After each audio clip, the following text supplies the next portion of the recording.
discarded it! It was not rubbish, I intended... Randvi, what is this? Another dispute, I'm afraid, with Holger stirring the pot once again. Will you set in judgment? Judgments are the burden of a Jarl. This is Sigurd's duty now. He refuses to leave his quarters. Right now, you are the only noble fit for this. I don't know. It is not my place. Please. Only until Sigurd recovers his strength. All right. Once more. Gudrun, Holger, come forward.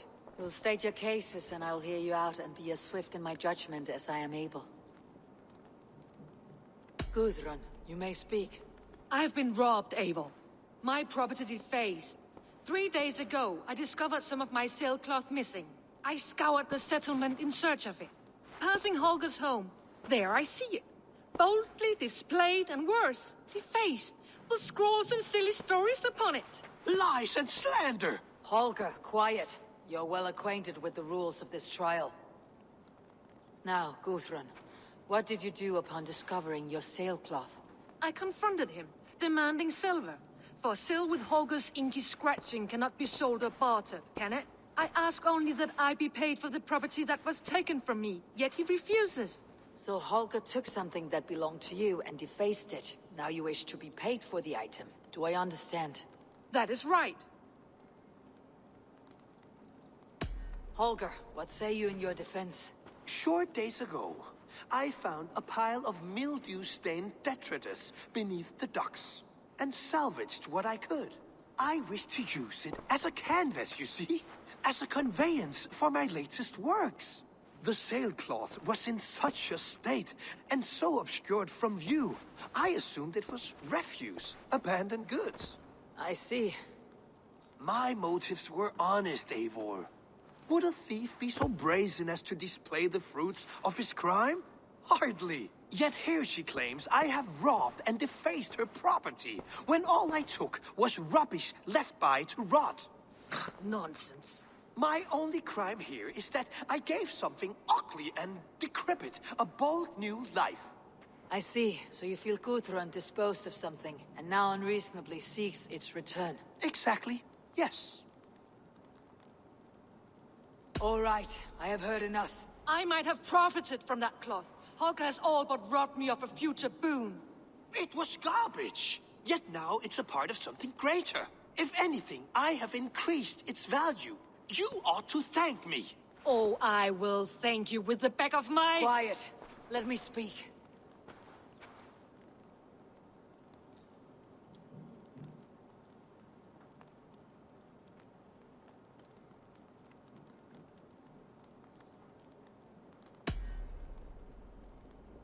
After careful thought, it is clear that... What is this? What are you doing? Holger and Gudrun are at odds. I hope to find a resolution. That duty is mine alone, Eivor. You know this. Stand aside. You were not here, brother. Nor did I wish to bother you. A sallow excuse for such a bold defiance. I hope you enjoyed it. Are you finished singing, my dear scout? My Jarl, as I was saying, Stop! Enough! I have heard more than enough to render my judgment. For as long as I've known you, Holger, you have spun words into lies. You weaken the minds of children, and delude the minds of men. I've shown you too many years of tolerance. And rather than exist in grateful meekness as Holger the liar, you sink lower. You become Holger the thief, robbing a woman of her livelihood, all in the name of your stupid stories. Sigurd, Jarl, no, that is not the... This is the consequence of your actions. You will pay Gudrun the value of 30 sailcloths. 30 times? Surely you jest. That would ruin me, Sigurd. Do I look like one to play pranks, Holger? Pay the fee, or be exiled.